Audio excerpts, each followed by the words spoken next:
ओम शांति। एक बारी की बात है, एक राजा के दरबार में 3 प्रश्न उसके मन में आते थे और वो 3 प्रश्न उसको बहुत तंग करते थे।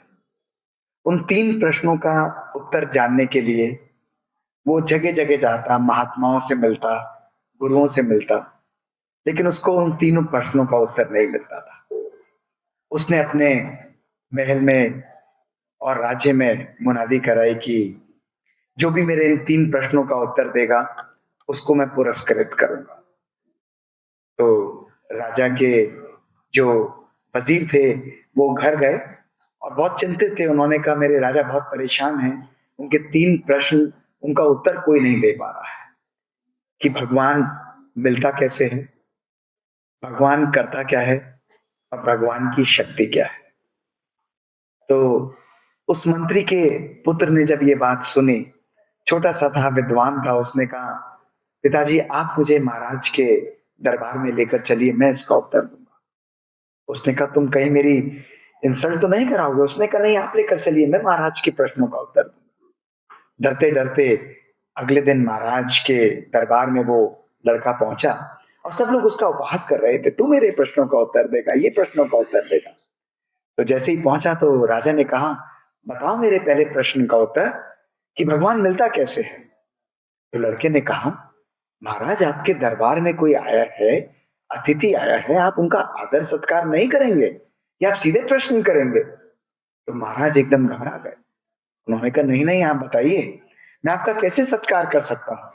तो उसने कहा मुझे एक दूध का ग्लास मंगवा कर दीजिए।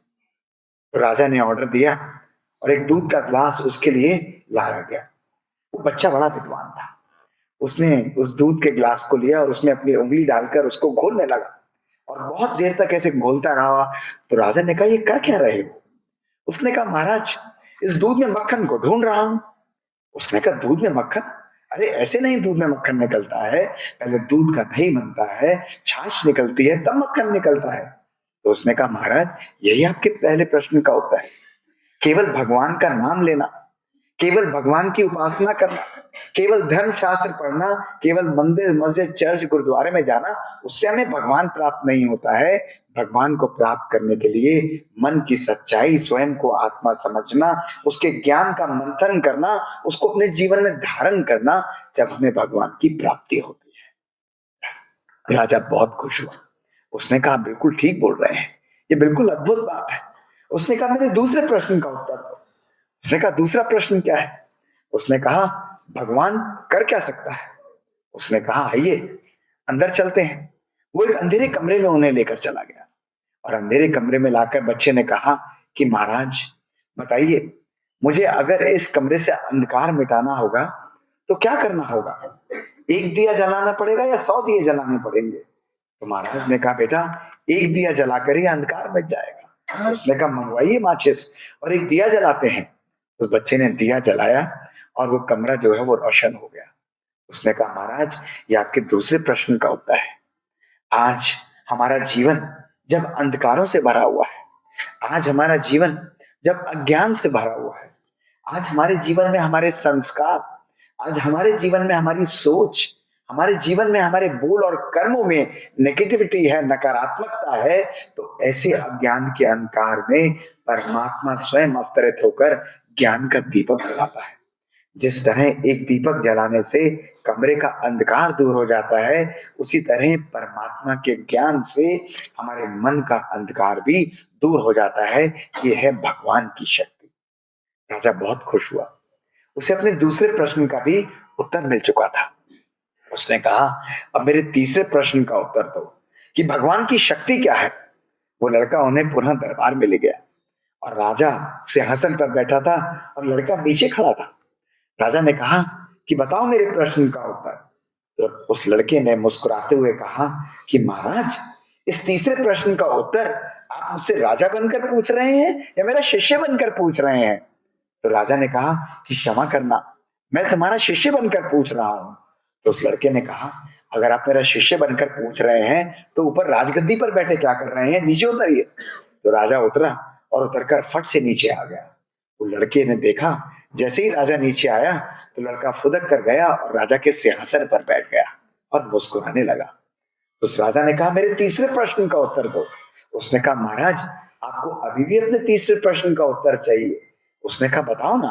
उसने कहा, यही भगवान की शक्ति है कि वो राजा को रंग बना सकता है और रंग को राजा बना सकता है। ये है भगवान की शक्ति। दोस्तों, आज के इस सुंदर दिवस पर केवल हम सुनने के लिए नहीं आए हैं। सोचो, इस भागती दौड़ती दुनिया में एक एक व्यक्ति अपने मोबाइल को रखकर, अपने मन के संकल्पों को शांत करके सोचो, अपने जीवन के अंदर इस भागती हुई रेस में कब तक हम लोग दौड़ते रहे? कब तक? एक लड़का दिनों रात भगवान से प्राप्ति की इच्छा करता था। हर जगह उसे धन, हर जगह उसे वैभव, हर जगह उसे प्रतिभा चाहिए थी। उस भगवान उसकी प्रार्थना से जब खुश हुआ तो उसने कहा, भगवान मुझे बहुत इच्छा है कि मुझे अपने जीवन के अंदर धन मिले। राजा ने कहा, भगवान ने कहा कि जरूर मैं तुझे धन दूंगा, लेकिन एक काम तुझे करना पड़ेगा। मैं तुझे 4 दिए देता हूं। इन 4 दियों को तू सबसे पहले एक दिया जलाना और दिया जलाकर पहले उत्तर दिशा की ओर जाना। जहां ये दिया बुझेगा, खुदाई करेगा, तुझे धन मिलेगा। अगर तेरा मन फिर भी ना भरे तो तुम दूसरा दिया जलाना और पश्चिम दिशा की ओर जाना। वहां खुदाई करेगा, जहां ये दिया बुझे तुझे और धन मिलेगा। फिर भी मन ना भरे तो पूरब की ओर जाना, लेकिन ध्यान रखना साउथ की तरफ यानी दक्षिण की ओर मत जाना। और लड़का चल दिया, पहला दिया जलाया, उत्तर गया, दिया बुझा, उसने खुदाई की, उसे धन मिला। बहुत खुश हुआ कि मेरा जीवन तो बहुत परिपूर्ण है, बहुत कुछ मिल गया, मुझे कुछ और नहीं चाहिए। जाने लगा, लेकिन मन परेशान था, मन में और की इच्छा थी। उसने कहा, अगर उत्तर में इतना है तो पूरब में कितना होगा? और उसने दूसरा दिया भी जलाया। दूसरा दिया जलाकर जहां दिया बुझा उसने खुदाई की, उसे हजारों खाने उसे मिले, खूब सारी सोने की अशर्फियां, और उसने उसे अपने पास रखा और कहा कि इससे तो मेरी 7 पुश्तों का काम हो जाएगा। अब मैं घर जाता हूँ, मुझे कुछ और नहीं चाहिए। लेकिन मन तो मन था। मन ने फिर दस्तखत दी कि उत्तर में इतना है, पूरब में इतना है, तो पश्चिम में क्या मिलेगा? उसने तीसरा दिया भी जलाया और जहां वहां बुझा उसे एक सोने का रथ मिला और वहां पर हीरे जवाहरात थे। उसका मन भर चुका था। वो खुशी खुशी अपने घर की ओर चल दिया। घर से कुछ ही कोस दूर था, लेकिन उसके मन ने फिर आखिरी बार दस्तखत दी कि पूरब में इतना, पश्चिम में इतना, उत्तर में इतना, तो दक्षिण में मुझे जाने को मना किया था। जरूर कोई खास बात है, मैं दक्षिण में भी जरूर जाऊंगा। और उसने अपना 34 दिया भी जला लिया। चौथा दिया जलाकर वो जहां जा रहा था, वो दिया बुझा और बड़े उत्साह से उसने वहां खुदाई की। एक बहुत बड़ा गेट उसे मिला। खुशी खुशी वो अंदर गया और वहां जाकर धन की लालसा में वो खोज ही रहा था कि उसे उसके जैसा ही एक व्यक्ति चक्की पीसता हुआ मिला। बुजुर्ग हो चुका था, पसीने पसीने था, और दौड़कर उससे जाके बोला कि कहाँ है वो धन जिसकी खोज में मैं यहाँ पर आया हूँ? उसने कहा, अब तुम आओ और तुम मेरी जगह लो, क्योंकि मुझे परमात्मा ने कहा था कि जब तुमसे भी लोभी व्यक्ति यहाँ पर आएगा, वो तुम्हें आजाद करेगा और आकर तुम्हारी जगह लेगा और तुम्हें यहाँ से छोड़ देगा। तो हम ताली बजा रहे हैं ना, तो देखने वाली बात है कि हमारा जीवन किस प्रकार से चल रहा है। भागती दौड़ती जिंदगी में आज हम लोग चलते चले जाते हैं। दोस्तों, मैं भी अपने जीवन में ऐसे ही जा रहा था। धन की लालसा, वैभव, पोजीशन, पावर, किसी भी चीज की जीवन के अंदर कमी नहीं थी। लेकिन बचपन से ही अध्यात्म की खोज ने मुझे परमात्मा के स्नेह में बांध लिया, और इस परमात्मिक ज्ञान को बचपन से ही साइंटिफिक रूप से मैंने अपने जीवन में आत्मसात किया। आज के इस सत्र में मैं आपको बहुत गूढ़ ज्ञान के बारे में नहीं बताऊंगा, लेकिन आज मैं एक ऐसी बातें कुछ आपके जीवन में आपको बताकर जाऊंगा जो पिछले 40 वर्षों के अंदर ब्रह्मा कुमारी के साथ अपने संबंध में मैंने बचपन से ही सीखी। वो बातें जिन्होंने मेरी प्रोफेशनल लाइफ को, वो बातें जिन्होंने मेरी पर्सनल लाइफ को शेप किया है, और वो बातें जिसके द्वारा, मेडिटेशन के द्वारा हमने अनेक एक्सपेरिमेंट्स करके आज आप जैसे लोगों को भी राजोई राजयोग मेडिटेशन के आधार से स्वास्थ्य, सुख और समृद्धि प्रदान की है। दोस्तों, अगर आज हमको जीवन में सुख रहना, अगर आज हमको जीवन में आनंद की प्राप्ति चाहिए हो, तो श्रेष्ठ जीवन के केवल 3 आधार माने गए हैं, और इन 3 आधारों को हम सबको अपने जीवन में सोचना है। साइंस कहती है कि सबसे पहले जीवन का, श्रेष्ठ जीवन का आधार है उचित भोजन खाना। दोस्तों, दूसरा आधार हमारे जीवन में अच्छे जीवन का है, वो है उचित व्यायाम करना। और तीसरा आधार अच्छे जीवन का हमारे जीवन में है, वो है प्रॉपर आराम करना, यानी रेस्ट करना, यानी उचित भोजन, प्रॉपर एक्सरसाइज और तीसरा उचित आराम। ये हमारे श्रेष्ठ जीवन का आधार है। लेकिन आज जब हम लोग अपने शरीर को अच्छा भोजन खिलाते हैं, एक कार्डियोलॉजिस्ट के रूप से हम लोग बोलते हैं कि भोजन को पवित्र बनाकर खाओ, भोजन श्रेष्ठ खाओ, भोजन परमात्मा की याद में खाओ, भोजन अच्छा न्यूट्रिशियस खाओ ताकि शरीर को शक्ति मिले। लेकिन दोस्तों, जिस प्रकार शरीर को भोजन की आवश्यकता होती है, आज एक एक व्यक्ति अपने आप से पूछो कि क्या आज हम अपने मन को भी अच्छा भोजन देते हैं या नहीं देते हैं। दोस्तों, हमारे मन का भोजन है उचित संकल्प और श्रेष्ठ संकल्प। आज हमारे संकल्पों में समन्वयता ना होने के कारण आज का मानव सोच कुछ और रहा है, बोल कुछ और रहा है और कर कुछ और रहा है।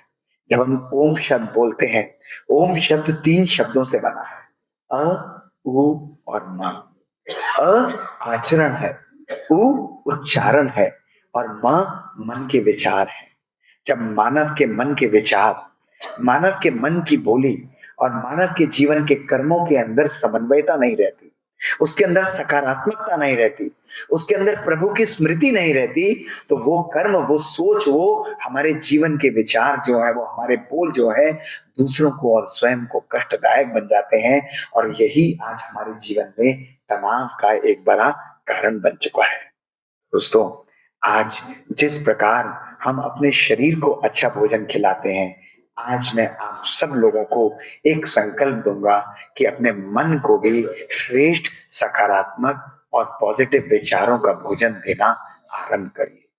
आज पूरे दिन सोशल मीडिया पर रहना, आज पूरे दिन नेगेटिव न्यूज़ को सुनना, आज लोगों की बातों को सुनकर अपने जीवन में धारण करना, आज लोगों की बातों को और परिस्थितियों को अपने जीवन में लाकर एब्जॉर्ब करना, यह हमारे मन को नकारात्मक और नेगेटिव बनाता है।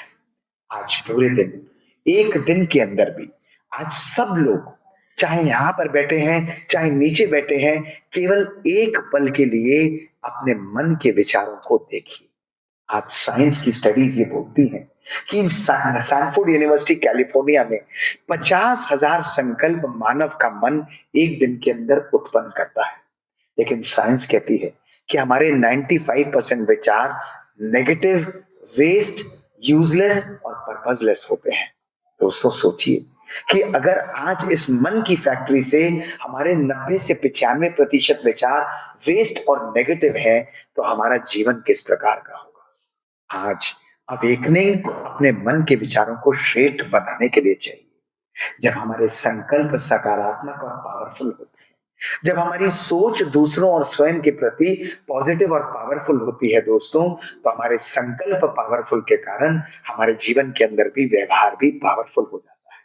जब हमारे संकल्पों में खुशी होती है, तो हमारा व्यवहार भी खुशनुमा होता है।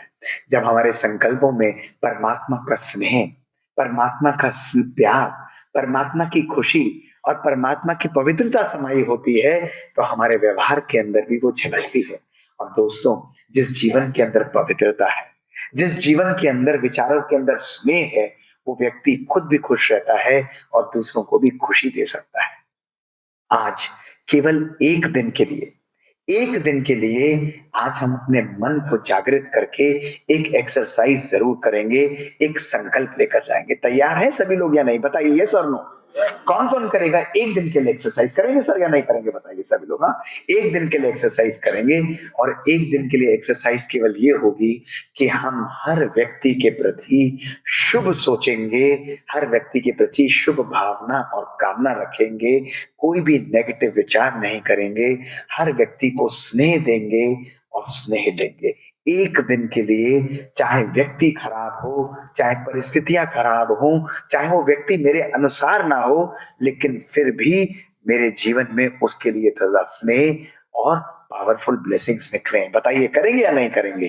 दोस्तों, यही अवेकनिंग है। जब परमात्मा शिव का आगमन इस सृष्टि पर होता है। आप जानते हैं इस चीज की साइंस, उस साइंस को कभी मैं समझाऊंगा। जब भी मंदिर का निर्माण किया जाता है तो मंदिर में सारी देवी देवताओं की मूर्ति जो है उसको दरवाजे से लाया जाता है। लेकिन ध्यान रखिएगा, परमात्मा शिव की जो शिवलिंग है उसकी स्थापना या उसको शिवलिंग को कभी भी किसी मंदिर के दरवाजे से नहीं लाया जाता। परमात्मा शिव के शिवलिंग को हमेशा मंदिर के गुंबद से ऊपर से स्थापित किया जाता है।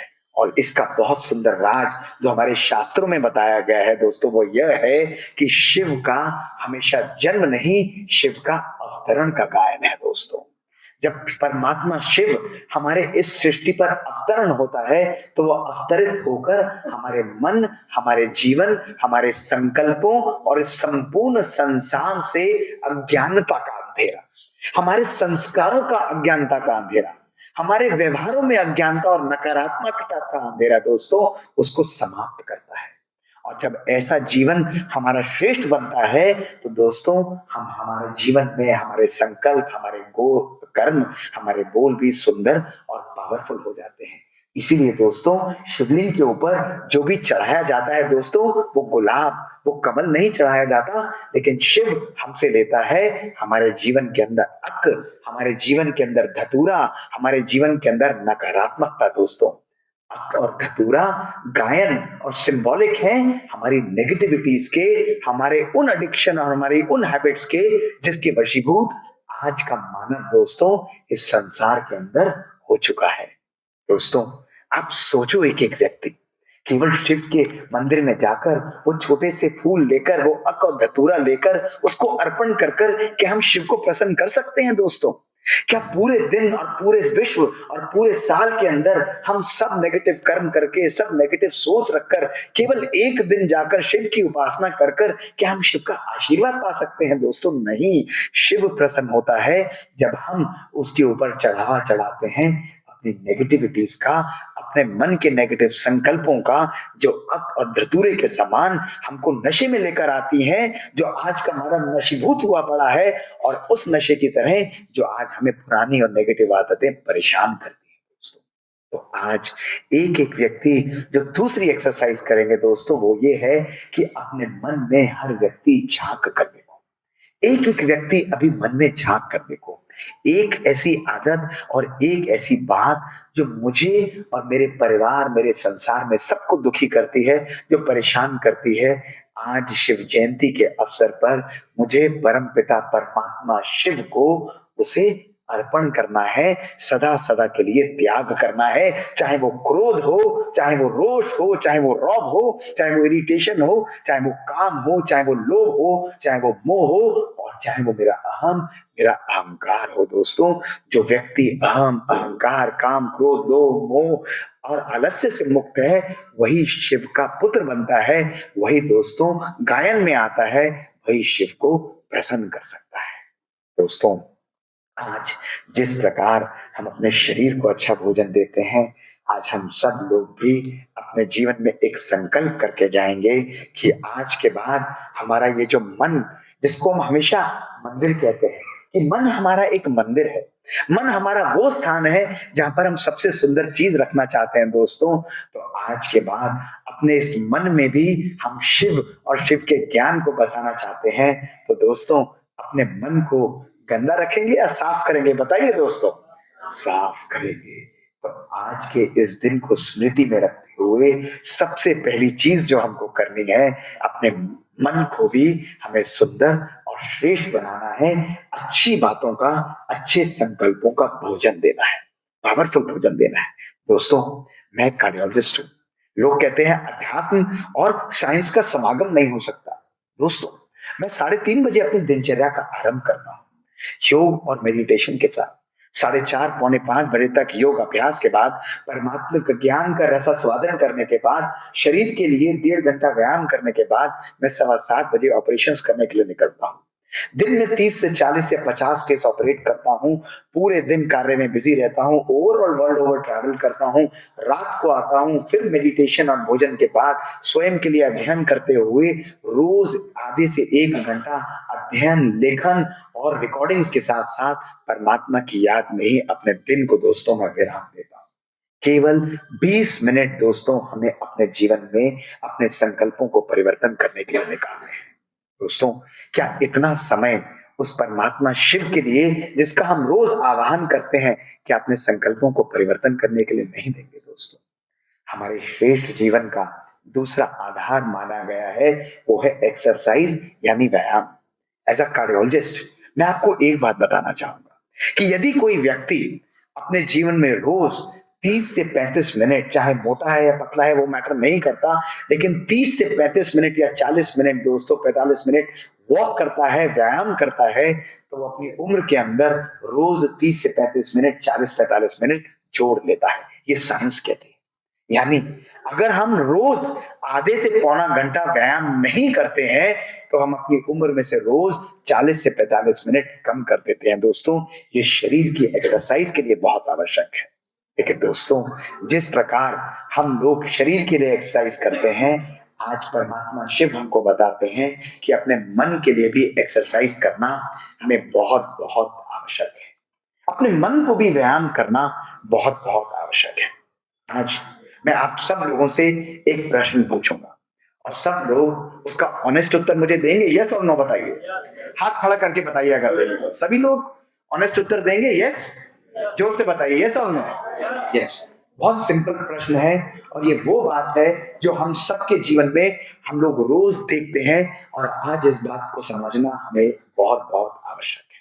सुनिए दोस्तों, यदि आज हमको हमारे जीवन में कोई ऐसा व्यक्ति मिलता है जिसने हमको 5 साल पहले बुरा किया, एक ऐसा व्यक्ति मिलता है जिसने हमको 5 महीने पहले हर्ट किया हो, हमको बुरा कहा हो, हमारे इमोशंस खराब हुए हो, हमको मन से बहुत खराब लगा हो, या कोई व्यक्ति ऐसा जिसने हमें 5 दिन पहले भरा बुरा कहा हो, और दोस्तों 5 साल बाद, 5 महीने बाद या 5 दिन बाद वो व्यक्ति जो हमको बहुत नुकसान इमोशनली पहुंचाकर चला जाता है और आज सडनली हमारे सामने 5 साल बाद आता है, तो दिल पर हाथ रखकर मन से ऑनेस्ट उत्तर दीजिएगा कि यदि वो व्यक्ति जिसने हमें दुख पहुंचाया हो और वो हमारे सामने आता है, तो हमारे मन में उसके लिए नेगेटिव वाइब्रेशंस निकलते हैं या ऑनेस्टली बताइएगा पॉजिटिव निकलते हैं। दोस्तों, हम सब कहते हैं हमारे मन में उसके लिए कहीं ना कहीं क्रोध आता है, कहीं ना कहीं उसको देखकर इरिटेशन आता है, कहीं ना कहीं उसको देखकर हमारे जीवन में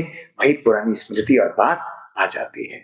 दोस्तों, हमारा मन दुखी हो जाता है, वही पुरानी स्मृतियां हमारे मन को तंग करती हैं और इसका कारण है कि उन बातों को हम अपने मन में, अपने जीवन में लेकर दोस्तों चलते हैं। एक दिन में एक व्यक्ति हमको मिलता है, दूसरे दिन में दूसरा व्यक्ति हमको मिलता है जो बुरा बोलता है। ऐसे दोस्तों 365 दिन हमको 365 लोग मिलते हैं जो हमको बुरा बोलते हैं और आज उन बातों को हम अपने मन में रखते हैं। इसलिए आज हमारा मन नहीं, आज हमारा मन कूड़ेदान बन चुका है। आज हमारा मन, उसके अंदर नेगेटिव बातें, नेगेटिव विचार आ चुके हैं। दोस्तों, आज मैं आप सब लोगों को केवल एक एक्सरसाइज 3 दिन करने के लिए बोलूंगा। 3 दिन जब आप यहां से जाएंगे, केवल 3 दिन के लिए एक एक्सरसाइज को करिएगा तो आपका जीवन श्रेष्ठ और पावरफुल बन जाएगा। तैयार हैं दोस्तों 3 दिन के लिए करने के लिए? यस और नो? हाथ उठाइए अगर करेंगे। हम सब लोग करेंगे, सब या नहीं करेंगे? सभी लोग करेंगे? करेंगे सभी लोग? इनका वीडियो निकालो ताकि बातें मना ना करें। बहुत सिंपल। देखो, 3 दिन के लिए हमें केवल एक काम करना है। सुनिए ध्यान से। 3 दिन के लिए जब आज से हम घर जाएंगे और 3 दिन के लिए जब रोज घर में सफाई होगी, बाथरूम की सफाई होगी, बेडरूम की सफाई होगी, किचन की सफाई होगी, ड्राइंग रूम की सफाई होगी, केवल 3 दिन के लिए सारे कूड़े को इकट्ठा करके आपको अपने ड्राइंग रूम में संभाल कर रखना है 3 दिन के लिए। ओके? सब रेडी, तैयार हैं? अभी आपने हाथ खड़ा किया था, आप कोई भी नहीं कर रहा। करेंगे या नहीं करेंगे? कूड़ा घर में रखना चाहेंगे, नहीं रखना चाहेंगे? कूड़ा घर में रखना चाहेंगे, नहीं रखना चाहेंगे? नहीं रखना चाहेंगे। घर की सफाई रोज होनी चाहिए, कभी कभी होनी चाहिए? जोर से बोलिए, घर की सफाई रोज या कभी कभी? जोर से बोलिए, घर की सफाई रोज या कभी कभी? जब घर की सफाई रोज होती है तो मन की सफाई हम 20-20 साल क्यों नहीं करते हैं? अपने आप से पूछ कर देखो। आज चेक करो अपने मन को। एक एक व्यक्ति जो यहाँ पर बैठा है, अपने मन में चेक करो क्रोध की भावना को।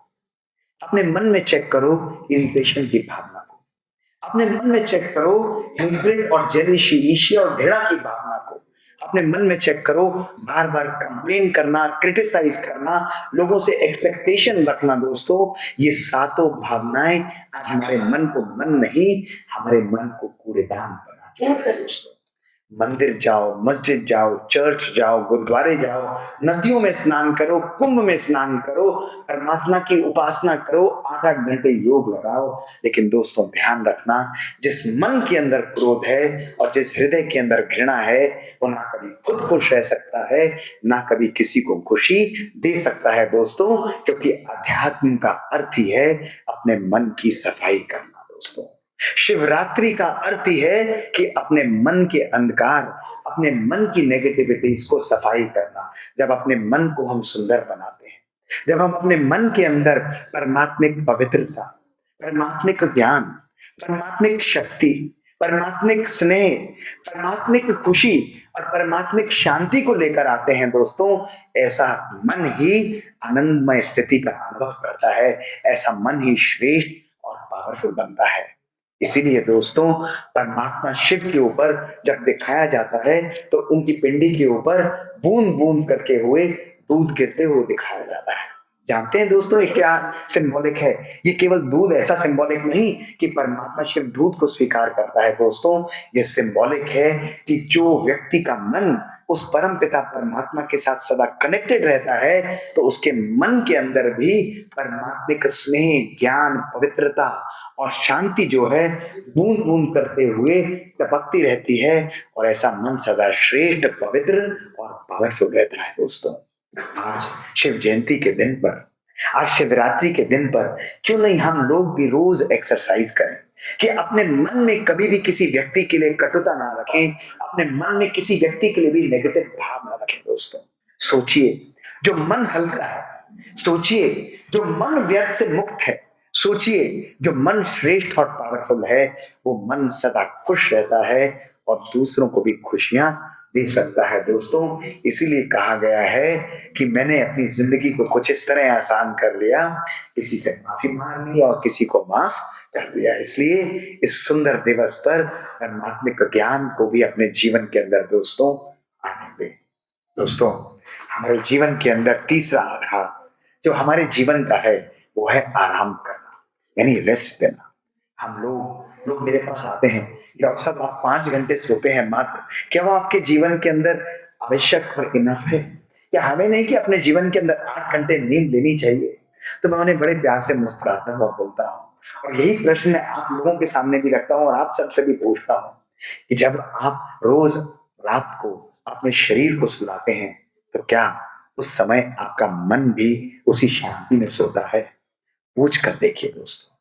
जब हमारा शरीर सोता है, उस समय हमारा सबकॉन्शियस माइंड, हमारा अर्धचेतन मन सबसे ज्यादा एक्टिव होता है, और दोस्तों ऐसा एक्टिव मन हमारे मन को विचलित करता है, हमारे मन को थका देता है। पूरे दिन मन के अंदर नेगेटिव भाव और भावनाओं को लाना, रात को आना, रोज मोबाइल को देखना, नेगेटिव न्यूज को सुनना, टेलीविजन को सुनना, ऐसी नेगेटिव बातों को सुनना, एक दूसरे के बारे में बातें करना, केवल नेगेटिव बातों का आपस में आदान प्रदान करना, ये सब नेगेटिव बातें हमारे मन को कहीं ना कहीं लोड करती हैं, हमारे मन को नेगेटिव बनाती हैं, हमारे मन के अंदर विचलितता आती है, और ऐसा मन कभी भी शांति में सो नहीं सकता है। दोस्तों, इसीलिए परमपिता परमात्मा शिव, जब शिव का अवतरण इस जीवन के अंदर होता है, तो बहुत सुंदर रूप से उनके जीवन के अंदर 3 तिलक दिखाए जाते हैं। दोस्तों, परमात्मा शिव को तभी त्रिलोकी नाथ कहा जाता है, परमात्मा शिव को त्रिकालदर्शी कहा जाता है, और परमात्मा शिव को त्रिनेत्री कहा जाता है। दोस्तों, क्या त्रिनेत्री और त्रिकालदर्शी केवल शिव का ही गायन है? लेकिन परमात्मा शिव अवतरित होकर आते कहते हैं कि जब मैं इस सृष्टि के अज्ञान अंधकार को मिटाते हुए अवतरण होता है मेरा, तो मैं तुम्हारे मन के अंदर भी तुम्हारा तीसरा नेत्र खोलता हूं। वो तीसरा नेत्र ज्ञान का नेत्र, आत्मा का नेत्र है, और इसीलिए इन 2 आंखों के साथ हमारे मन की आंखें भी खुल जाती हैं, और हमें त्रिनेत्री कहा जाता है, यानी हम भूत, भविष्य और वर्तमान को उचित रूप से दोस्तों देख सकते हैं। हमारे सोचने और समझने की शक्ति प्रखर और शक्तिशाली होती है और पावरफुल होती है। हम जीवन में कुछ भी क्रिएट कर सकते हैं। दोस्तों, आज मैं आप सब लोगों का भी आह्वान करना चाहूंगा कि रोज हमको एक दिन के अंदर 1440 मिनट मिलते हैं, लेकिन आज बहुत आवश्यक है कि जिस प्रकार हम परमात्मा के लिए, हम अपने जीवन के लिए समय देते हैं, उसी प्रकार स्वयं के लिए भी हम लोग 5 मिनट 10 मिनट का समय रोज निकालें। और दोस्तों, ये समय है स्वयं को शक्तिशाली बनाने का, ये समय है मन को अच्छा सोचना सिखाने का, ये समय है मन के विचारों को पॉजिटिव बनाने का। दोस्तों, आज क्या हम सब लोग अपने जीवन में 5 से 10 मिनट उस प्रभु उपासना के लिए, उस प्रभु स्मृति के लिए, उस प्रभु को अपने जीवन में लाने के लिए तैयार हैं या नहीं? बताइए, सभी लोग तैयार हैं? दोस्तों, आज केवल अंत में मैं आपको एक ही बात कहूंगा कि आप जैसे ही लोग एक बारी एक महात्मा के पास गए और उस महात्मा को जाकर उन्होंने यही बोला कि हमको टाइम नहीं है, हम बहुत बिजी हैं, हम कब भगवान को याद करें। और उसने भी मुस्कुराते हुए बोला कि केवल मरने से पहले एक दिन पहले आप योग लगाइएगा और भगवान को याद करिएगा, उसी से कार्य हो जाएगा। खुश हुए और जाते हुए उन्होंने बोला कि पर गुरुवर, हमको ये नहीं मालूम कि हम कब मरेंगे, हम कब भगवान को याद करें। तो उसने मुस्कुराते हुए कहा कि फिर आज करो, क्योंकि कल का किसी को पता नहीं है। दोस्तों, शिव अवतरण हमको केवल एक संदेश देता है कि परमात्मा को याद करना और अपने जीवन को परिवर्तन करना, उसका समय केवल अब है। और अगर आज हम नहीं करेंगे तो वो समय कभी भी नहीं आएगा। शुक्रिया।